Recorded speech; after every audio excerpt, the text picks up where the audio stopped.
welcome to another edition of Straight from the Soul. My name is Jose, back at it again. Feeling good today, feeling charged up. Just wanted to share some wisdom with you, whatever comes through. I do a lot of these talks without a script. I just kind of go and let whatever flows come out. So a lot of this helps me as well as you. We all have this connection to, whether you want to call it source, your higher self, your guides, your guru. These are all words that point to this intelligence, this divine intelligence that is permeating through all of us. That is the harmony of life. And although it doesn't have a set image or a set object we could point at and say this is it, it is constantly changing and adapting and becoming and being and doing all of what you see around you. And it's hard to give something that doesn't have qualities, which is why so many religions and spiritual groups have been formed with the idea of a higher power, of a higher order. Yet none of them can truly speak the truth, because the truth cannot be spoken. The truth can only be experienced in the now, because the truth and the now are one. Anytime we interpret the now with whatever we deem is happening in the now, we are dissecting truth. We are making it into a projection or a concept. And there's nothing wrong with that.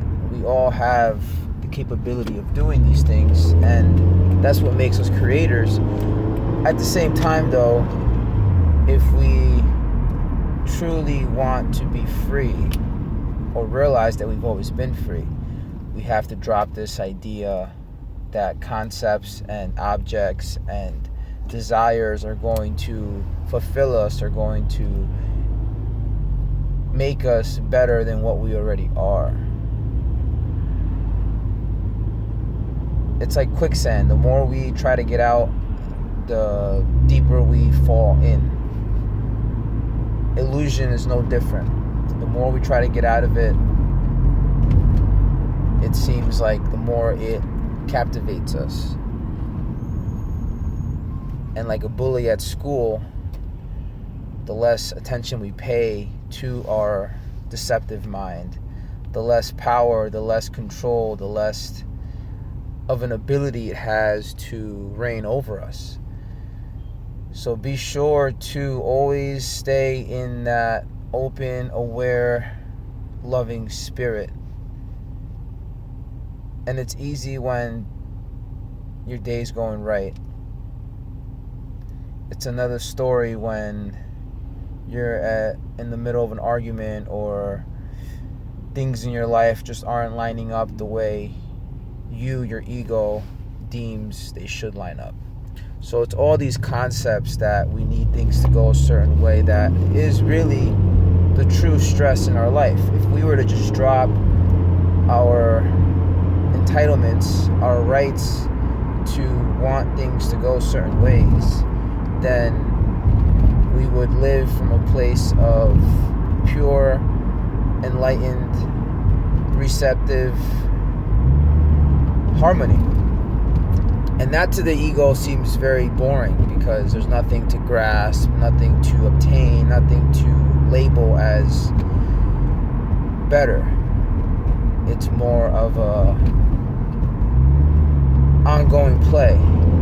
The Hindus call this world the divine play, the divine game, Leela. And that's exactly what it is. We are personas, as Shakespeare and a lot of the playwriters used to say. We are masks that we are playing temporarily for a play. And until we learn to take off that mask and let the true form, the formless form,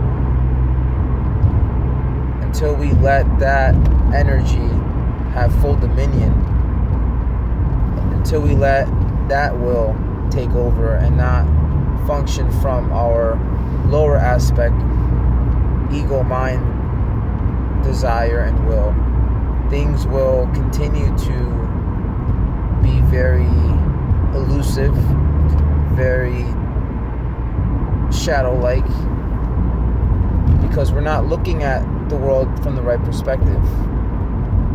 So we're seeing the shadows forming behind the things that we're not fully looking at. If we start to look at life from a pure, genuine, loving perspective, then things are always the way they're meant to be. There's never any judgment or anything changing the way we see the world. We just see it as the Creator designed it to be. Much love. Namaste. That's all I got for today. Peace and love. Love you guys. Till next time.